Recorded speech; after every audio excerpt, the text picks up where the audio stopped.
Hello, नमस्कार. कसे आहात सर्वजण? मस्त आहात ना? मस्त राहा, आनंदी राहा आणि सर्वांना श्री स्वामी समर्थ. सर्वांचं खूप खूप स्वागत आहे माझ्या नवीन व्हिडिओमध्ये. आणि चला स्टार्ट करूया आपला नवीन व्हिडिओ. आणि सकाळचे बरेच 5 वाजलेले आहेत, म्हणजे पहाटेचे 5 वाजलेले आहेत आणि आम्ही दोघी लवकर उठलो होतो, मी आणि आई. म्हणजेच काय ना, आपल्याला आपला जो अधिक महिना चालू झालेला आहे, म्हणजेच आपल्या धोंड्याचा महिना चालू झालेला आहे आणि याच्यामध्ये खूप एक महत्त्वाचं आपलं एक काम असतं, तेच म्हणजे धोंडे जेवण बनवायचं. आणि आज माझी तेच गडबड चालू होती की आज मला धोंडे जेवण बनवायचं होतं. आणि याची पूर्वतयारी जी आहे ती मी रात्रीच करून ठेवलेली होती. म्हणजे जे काही वाटण वगैरे असतं, खोबरं वगैरे, कढीपत्ता आणून ठेवलेला होता, बरंच काही असतं छोटं छोटं, ते म्हणजे रात्रीच करून ठेवलेलं होतं. आणि रात्री सगळं गॅस वगैरे क्लीन करून रात्री जेवण झाल्यानंतर सर्व भांडी वगैरे घासून ठेवलेली होती. आणि उन्हामुळे ना आम्हाला लवकर उठावं लागतं, कारण नंतर ऊन आल्यानंतर इकडं पत्र्याचं जे शेड आहे माझं स्वयंपाकाचं, इथे खूप गरमी होते स्वयंपाकाला, त्यामुळे मी सकाळी लवकरच उठते. आणि मग आज तर मला पोळ्याचा स्वयंपाक बनवायचा होता, त्यामुळे मी खूप लवकर म्हणजे 5-1 वाजता उठलो होतो. आम्ही पहाटे 5 वाजता उठलो होतो. आणि माझी बघा इकडं स्टार्टिंग चालू झालेलं आहे आता. आणि मी इथं दोन्ही गॅस माझे चालू केलेले आहेत. एक साईडला मी भात ठेवलेला आहे आणि एक साईडला डाळ ठेवलेली आहे पुरणासाठी. पुरणासाठी आपण कोणती डाळ वापरता? म्हणजे आपण 2 डाळी वापरतो, एक तुरीची आणि एक चणा डाळ, म्हणजेच हरभरा डाळ. मग म्हणजे ज्याची त्याची आता आवड आहे, की कोणाला तुरीच्या डाळीचं आवडतं पुरण, कोणाला चणा डाळीचं आवडतं.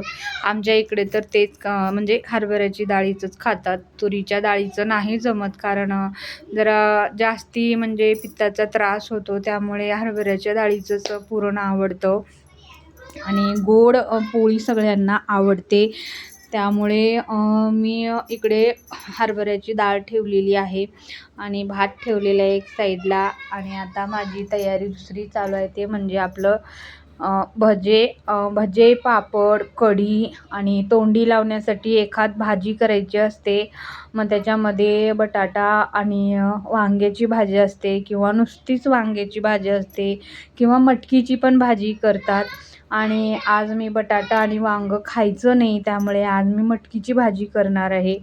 आणि आता आपण छान असं भज्याचं पीठ मळून घेऊया. याच्यामध्ये मी बेसन पीठ घेतलं आहे, म्हणजेच आपलं चणा डाळीचं पीठ. त्याच्यामध्ये भरपूर असा कांदा घ्यायचा आहे आपल्याला, त्यानंतर कोथिंबीर, हिरवी मिरची, खाण्याचा सोडा आणि ओवा असा आपल्याला, आणि थोडीशी हळद पण याच्यामध्ये थोडी, अगदी थोडी टाकायची आहे, कारण आपलं चणा डाळीचं पीठ अगोदरच पिवळ्या रंगाचं असतं, त्यामुळे आपल्याला थोडीशी हळद टाकायची आहे आणि मीठ टाकायचं आहे. आणि छान आपल्याला थोडं थोडं पाणी घालून हे पीठ छान मळून घ्यायचं आहे. आणि त्यानंतर आता बघू शकता पीठ छान झालेलं आहे. छान पीठ मळून घेतले आणि आता आपल्याला याला रेस्ट करायला ठेवावं लागतं. जर आपल्याकडं टाईम असेल तर अर्धा तासापर्यंत ठेवा. पीठ छान फुलतं, हे फुलून म्हणजे जास्त होतं, कारण याच्यामध्ये सोडा असतो, त्याच्यामुळे पीठ हे फुलतं. आणि जर आपल्याकडं तेवढा टाईम नसेल तर एक 10 मिनटं तर आपल्याला ठेवलंच पाहिजे त्याला भिजण्यासाठी, त्या पिठाला. आणि आता मला लक्षातच नव्हतं की मी पीठ मळलेलंच नाही. मग पटकन सर्वात अगोदर सगळं साईडला ठेवून मी अगोदर पोळ्याचं पीठ मळायला घेतलं. आपल्याला ज्यावेळेस पोळ्याचा स्वयंपाक करायचा असतो, तर सर्वात अगोदर आपल्याला 2 ह्याच्यातली महत्त्वाची कामं असतात. ते म्हणजे सर्वात अगोदर आपल्याला डाळ ठेवायची असते, कारण डाळीला वेळ लागतो. आणि दुसरं म्हटलं तर आपल्याला पोळ्यासाठी जे आपलं पीठ लागतं, ते पीठ आपल्याला सर्वात अगोदर मळून ठेवायचं आहे, कारण आपल्याला पोळ्याचं जे आपल्याला रोजचं चपातीला पीठ लागतं, ते पीठ थोडंसं वेगळं असतं. थोडं म्हणजे ज्याची त्याची करायची पद्धत वेगळी असते चपात्या. कोण घट्ट पिठाच्या करतं, कोण पातळ करतं, कोणाला मीडियम लागतं. पण पोळ्याला तसं नाही, पोळ्याला मऊच पीठ लागतं कंपल्सरी सगळ्यांनाच, कारण घट्ट पिठाच्या वगैरे आपल्याला पोळ्या जमणार नाहीत, ते फाटतील वगैरे. त्यामुळे आपल्याला पोळ्यांनाच कंपल्सरी मऊच पीठ लागतं पोळ्यांना. आणि जितकं मऊ पीठ असेल ना पोळ्याचं तितकं पोळ्या छान होतात. त्यामुळे मला लक्षात नव्हतं की मी पीठ मळले नव्हते. मग पटकन पीठ मळून घेतलं आणि छान मऊ आणि तेल लावलं त्याला भरपूर. आणि मी त्याला आता रेस्ट करण्यासाठी साईडला ठेवलेलं आहे, कारण अजून मला भरपूर काम आहे. भाजी करायची आहे, कढी करायची आहे, भजे करायचे आहेत, पापडं तळायचे आहेत. आणि तेवढ्या वेळामध्ये माझं पीठ छान असं मळून म्हणजे भिजून बसेल आणि माझ्या पोळ्या छानच होतील. त्यामुळे मी आता पीठ तंबून साईडला ठेवलेलं आहे. आणि इकडे हे बघा पीठ किती छान झाले बघू शकता आपण. आणखीन याला टाईम आहे भिजायला. आता हे असंच पीठ बसेल भिजत. आणि इकडे बघा, इकडे मी पापडं घेतलेले आहेत. हे ज्वारीचे पापड आहेत आणि हे जे आहेत पट्टी पापड आहेत तांदळाचे. आणि थोडेसे चिप्स पण घेतलेले आहेत बटाट्याचे. इथं जागा नाही म्हणून मी साईडला खाली ठेवलेलं आहे. मी तळल्यानंतर तुम्हाला नक्की दाखवेन. आणि तुम्ही सुरुवात केलेली आहे का धोंडे जेवणाची? मग माझी तर आजची सुरुवात चालू झालेली आहे. हा अधिक मासाचा किंवा धोंड्याचा महिना संपेपर्यंत आपल्याला 3 वेळेस धोंडे जेवण बनवायचं असतं. आमच्या इकडे तर ही पद्धत आहे की हा महिना संपेपर्यंत 3 वेळेस धोंडे जेवण बनवायचे असतात. तुम्ही माझा व्हिडिओ कुठून पाहत आहात मला नक्की कमेंट करा. आणि तिकडे तुमच्या इकडे कशी पद्धत आहे, आपण किती वेळेस धोंडे जेवण वगैरे बनवतो मला नक्की कळवा, कमेंट करा. आणि हे बघा माझा आता फर्स्ट टाईम आहे, म्हणजे मी पहिल्यांदा आता चालू केलेलं आहे. अजून मला 2 वेळेस बनवायचे आहेत. आता मी पहिल्यांदा बनवते.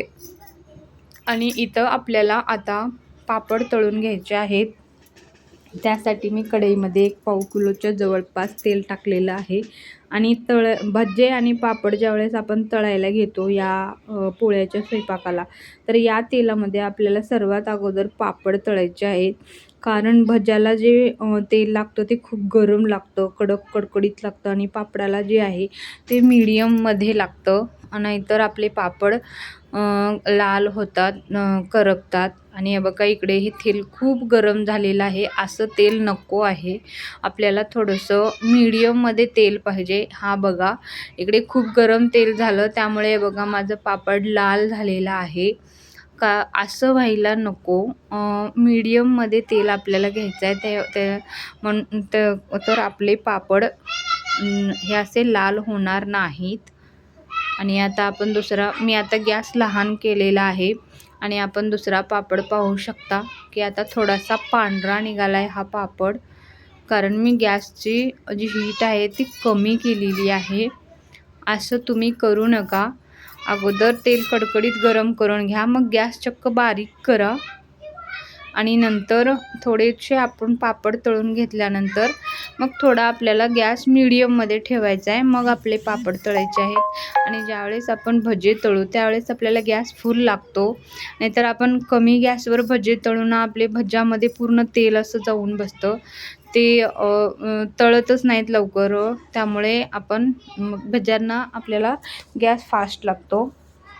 तर ही माझी एक छोटीशी टीप होती पापड तळण्याच्या बाबतीमध्ये, कारण माझा एक पापड इथे करपला, म्हणून मी छोटी टीप दिली की तुम्ही असं करू नका म्हणून. आणि माझी टीप कशी वाटली मला नक्की कळवा कमेंटमध्ये. कमेंट करत चला मैत्रिणींनो, म्हणजे आपल्याला आणखीन असे छान छान व्हिडिओ बनवायला एक मोटिवेशन मिळतं. आणि इकडे पाहू शकता किती छान पापड आपले तळून निघत आहेत आता, लाल आणि पांढरे. आणि इकडे पाहू शकता आता मी इकडे भजे तळून घेत आहे. छान असे आपल्याला मीडियम साईजमध्ये भजे तळायचे आहेत. खूप मोठी साईज घ्यायची नाही भज्याची आणि खूप लहान पण आपल्याला घ्यायचे नाहीत. मीडियममध्ये भजे आपल्याला घ्यायचे आहेत. एकेकाचं काय असतं, खूप मोठे मोठे बनवतात आणि एकेक असतात ना ते असं छोटे छोटे उंदराचे पिल्ल्याने एवढे भजे तळतात. तसं नाही करायचं, छान असे मीडियममध्ये भजे तळायचे. आणि इकडं आता आपली चालू झालेली आहे भाजी. मी मटकीमध्ये म्हणजे भाजून घेतलेलं होतं आणि आता भाजीला फोडणी मारलं. आणि मटकीची भाजी बघा कशी झाली आहे मटकीची भाजी. आणि छान मटकीची भाजी करून घेऊ. आणि त्यानंतर आपल्याला पुरण शिजवून घ्यायचं आहे. आणि डाळ शिजलेली होती आणि ह्याच्या माझी डाळ होती 1.5 चिपटं आणि आणि त्यामध्ये मी साखर पण तितकीच घातली, म्हणजे थोडीशी जास्त लागली, कारण आमच्या इकडे गोड पोळी खातात. सपक कोणालाही आवडत नाही, गोड आवडतं. त्यामुळे मी छान 1.5 चिपटं आणि थोडंसं वरी साखर घेतलेलं आहे, म्हणजे पोळी गोड होईल. आणि आपल्याला याच्यामध्ये घालायचं आहे थोडंसं जायफळ आणि आपलं बडीशोपची जी पेस्ट असते ते घालायचं आहे. बडीशोपचं पावडर आपल्याला पुरणामध्ये घालायचं आहे. पुरणाचं असं छान म्हणजे सुगंध येतो पोळी खाते वेळेस. आणि जायफळ आणि बडीशोपचं जे आपण मिश्रण करून घालतो,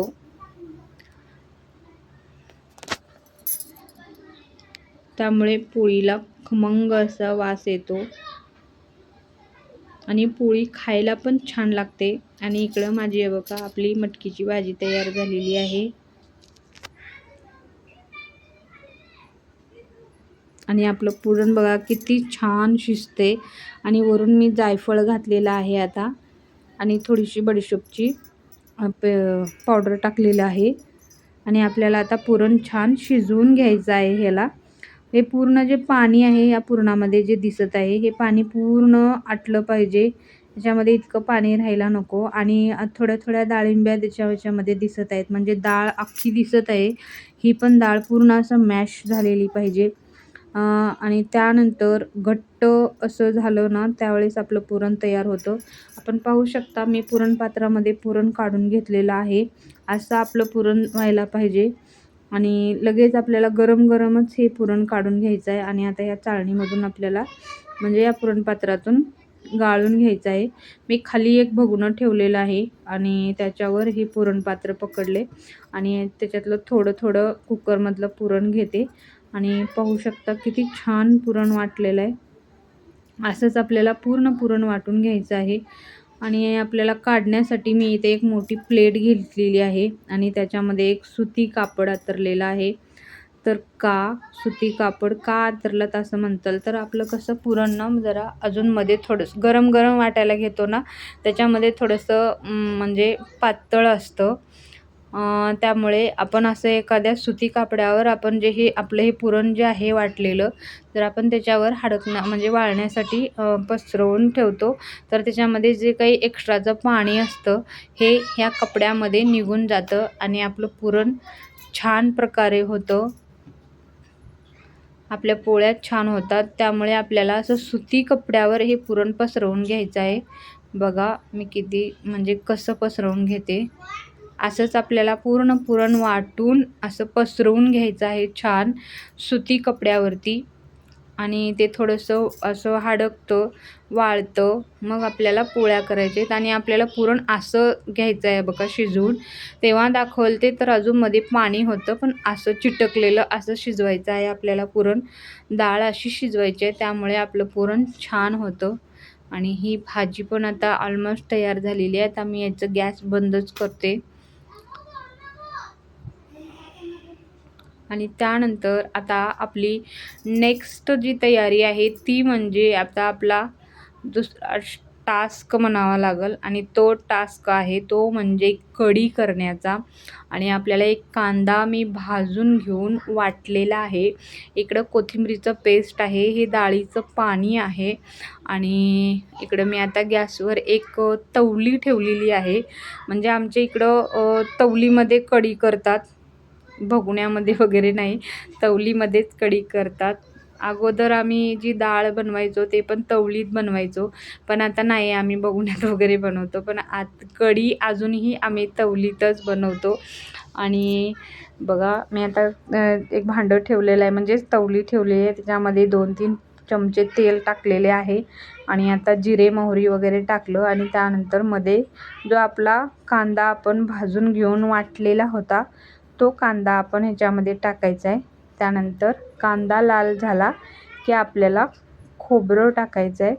मी हे खोबऱ्याचा किस घेतलेला आहे, जितका लागेल तेवढा आपल्याला टाकायचा आहे. आणि हा जो खोबरा आहे हे आपल्याला छान मंद आचेवर म्हणजे मीडियम गॅसवर आपल्याला याला छान खरपूस असं भाजून घ्यायचं आहे.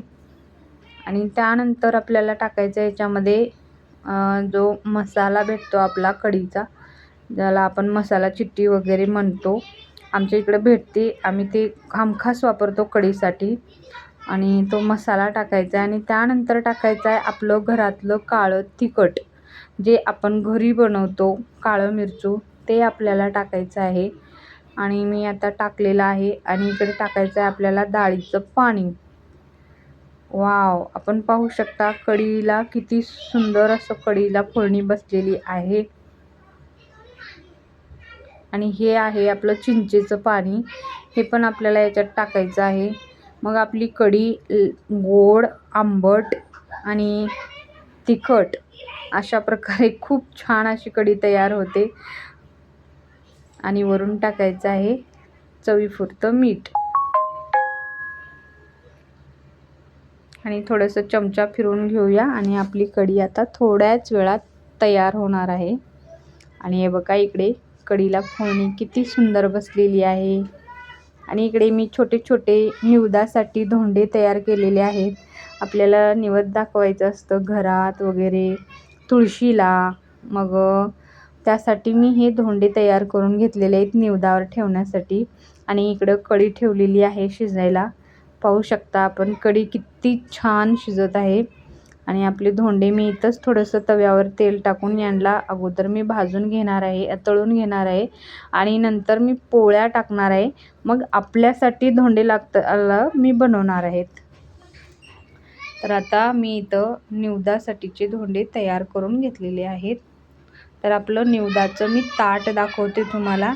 हे बघा, अशा प्रकारे निवेद आमच्या इकडं दाखवतात. देवांना वगैरे घरात जे काही आपले पितृ असतात त्यांना आपण असं साईडला दाखवलेलं असतं, म्हणजे घरावर वगैरे किंवा साईडला कुठेतरी इकडे ठेवलेलं असतं. आणि घरात देवांना आणि तुळशीला असं निवेद आपल्याला इकडे दाखवायचं आहे. आणि निवेद मी जान्हवीचे बाबा आले त्यांना मी निवेद दाखवायला दिलेलं होतं. आणि कढी पण माझी इकडे झालेली, मी गॅस बंद केलेला आहे कढीचा.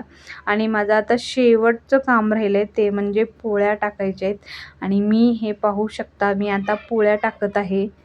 आणि आपण पाहू शकता की आपल्या पोळ्या किती छान होत आहेत. मी तुम्हाला दाखवते.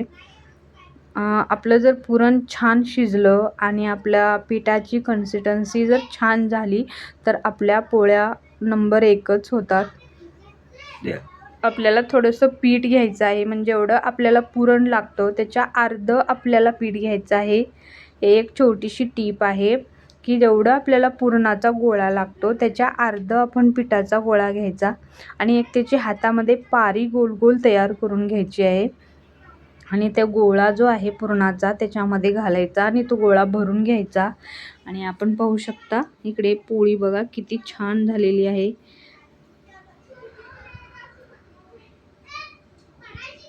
आणि पहा दुसऱ्या साईडनं पण पोळी कशी फुगत आहे.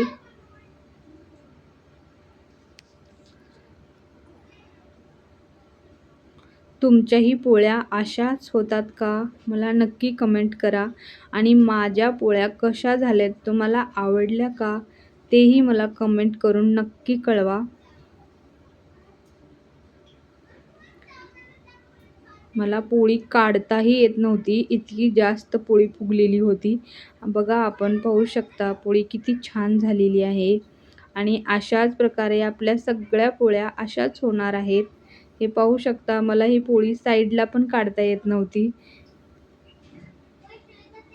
इतकी छान मऊ आणि लुसलुशीत पोळी झालेली आहे. हे बघा पोळी कधीही हातावर घ्यायचं नाही, खूप पोळते. एक प्लेट वगैरे आपल्यापाशी ठेवायचं आहे आणि त्याच्यात काढायचं आहे. आणि आपण पाहू शकता माझा पूर्ण स्वयंपाक झालेला आहे. हे इथं आहेत ते धोंडे केलेले आहेत, कढी आहे, मटकीची भाजी, भजे, पोळी, पापड आणि दूध. कसा वाटला माझा स्वयंपाक मला नक्की कमेंट करून कळवा. आणि असेच माझे छान छान व्हिडिओ पाहत राहा आणि मला छान छान कमेंट करत राहा. आणि कसा वाटला माझा आज धोंड्याचा स्वयंपाक मला नक्की कळवा. आणि माझा व्हिडिओ तुम्ही सगळ्यांनी बघितल्याबद्दल तुमचे खूप खूप आभार. आणि सर्वांना श्री स्वामी समर्थ.